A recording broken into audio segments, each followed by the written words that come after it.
Hey everybody, how's it going? Welcome back to the Rideshare Hub. My name is Dylan and thank you so much for coming by. This channel is all about Uber and Lyft news now, I guess, and also tips on being a better driver and just also some entertaining videos now too. All having to do with rideshare. So if you're a driver, passenger, if you just like technology and rideshare and all that whole system, just subscribe to the channel so you can find out when we, post more videos. All right, enough plugging. So this is a crazy story. This guy is, I haven't heard this, okay, I made a video about this already, but I wanted to follow up because I was looking into this more. And I was doing some research and I was trying to figure out what exactly happened. So there was a guy, let's get into this really quick. He is sentenced to 3 years in jail. He's an Uber driver, ex-Uber driver. He groped his passengers, kidnapped them. So basically, here's the story, because I missed a few important details and a lot of questions were asked.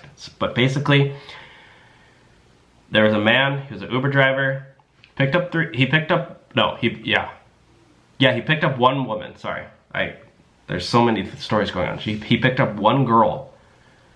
And I think she was Asian, didn't speak very good English, and she was chilling in the back seat. And she fell asleep.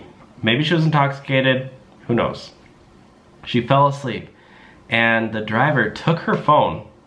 The Uber driver, because I looked into all of this, he was $50,000 in debt, really stressed out.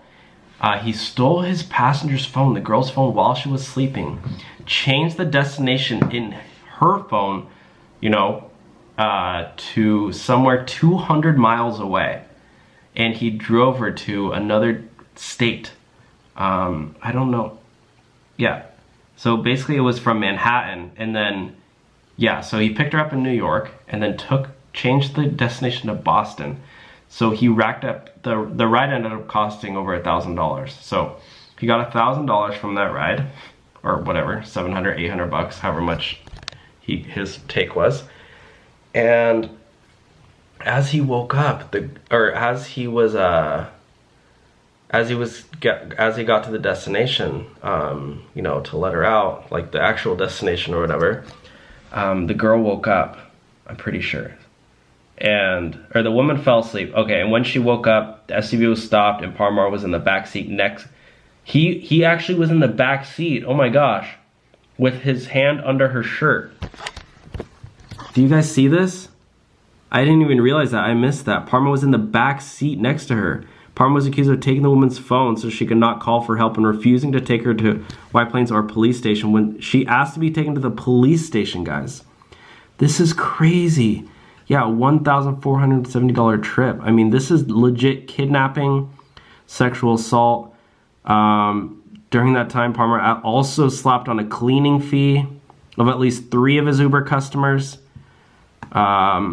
He did this 11 different times. Maybe he did it on his own phone. I don't know how he didn't get away with it, but in more than 3,600 improper charges for customers. So a lot of times we say like passengers scam drivers, but this guy has been scamming passengers for a while, over $3,600. This is actually insane. Yeah, so this is the guy here. But in his mugshot, look, he's smiling.